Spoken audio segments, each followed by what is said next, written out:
All right, with us now, Democratic strategist Christy Setzer and Republican strategist Malik Abdul. And I want to read you, Christy, something that I just saw on Axios. This comes from Mark Caputo and Barak Ravid that may give you a sense of where the president's and the White House mindset is this morning. They say the White House asked Ukrainian officials if President Vladimir Zelensky will wear a suit to his meeting with President Trump in the Oval Office on Monday. Two sources with direct knowledge tells Axios. You'll remember that Vladimir Zelensky wearing military fatigues in the last meeting became a little bit of a thing. President Trump made fun of him. A conservative reporter asked a question about it.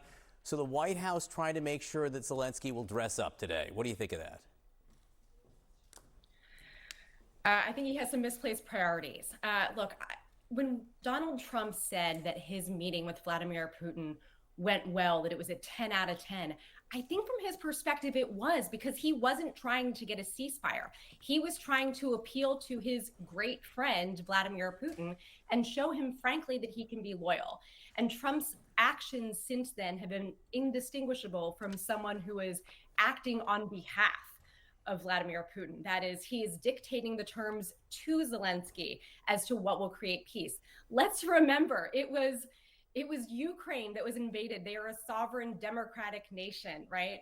So I don't think that you should be telling a democratic nation what the terms should be to get people to stop invading them, right?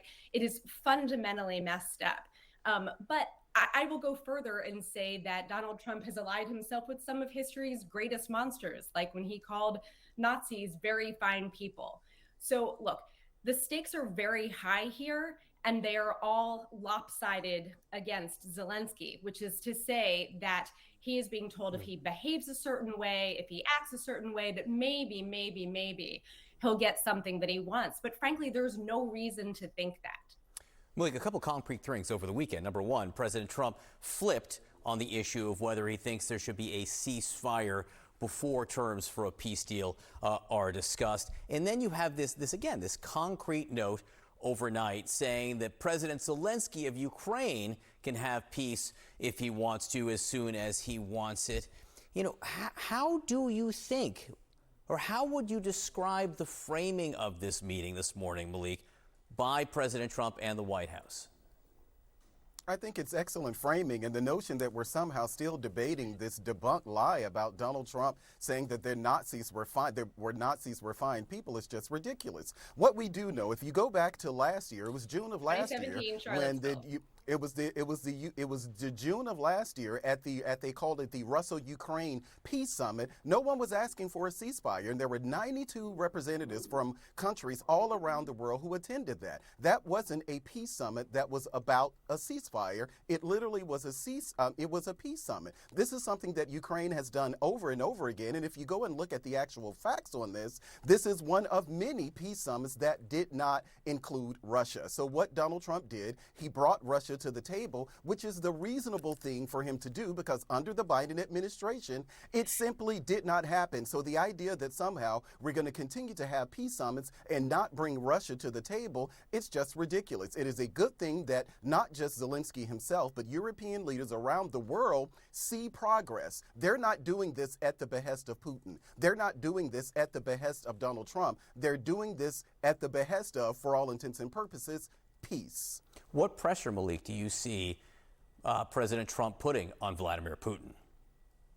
Well, it seems as if so far some of the pressure it may be, and of course we don't know. Many people have talked about Vladimir Putin over the years and how he strung one president on versus another president. But it seems as if maybe some of the concerns that Putin had about the sanctions that Donald Trump was looking at when it came to oil and gas. So I don't know what the conversations were. Most of us don't know what those conversations were. But I suspect that the threat of sanctions probably is something that is bringing Putin closer to the negotiating table.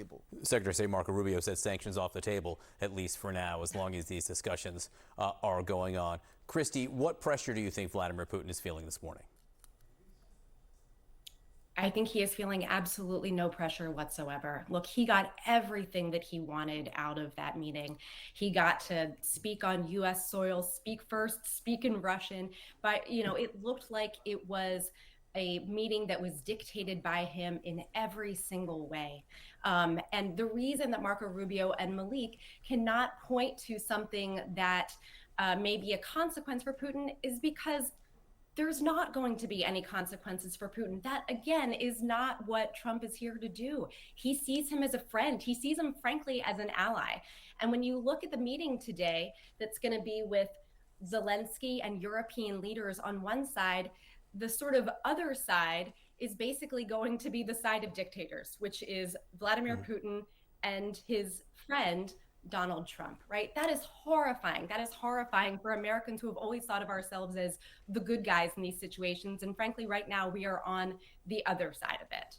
Malik, I just want to get your quick take on something that Congressman Andy Ogles wrote over the weekend, because a lot of people picked up on it on social media. He wrote on Twitter, quote, "Give Trump a third term. Give him a peace prize. Let him run D.C. as long as he wants." It's that first one, the give Trump a third term, that I think was said without irony, that raised some eyebrows from the congressman. But I do suppose it shows the level of support that President Trump has inside Congress. What do you think? Well, of course, Donald Trump is the president. He has plenty of support in Congress. This is a ridiculous idea. It's something that Republicans have actually thrown out there to kind of troll the media. Donald Trump has trolled the media itself. But when it comes to Washington, D.C., as someone who's a longtime resident of Washington, D.C., I haven't found a single resident on my side of town, which is east of the river, who aren't supportive of what the Donald Trump administration is doing in order to reduce crime. So people can complain about it, but the people who are long impacted by crime, we don't have a problem with it at all. Malik Abdul, Christy Setzer, thanks so much, both of you, for being here this morning. Kate?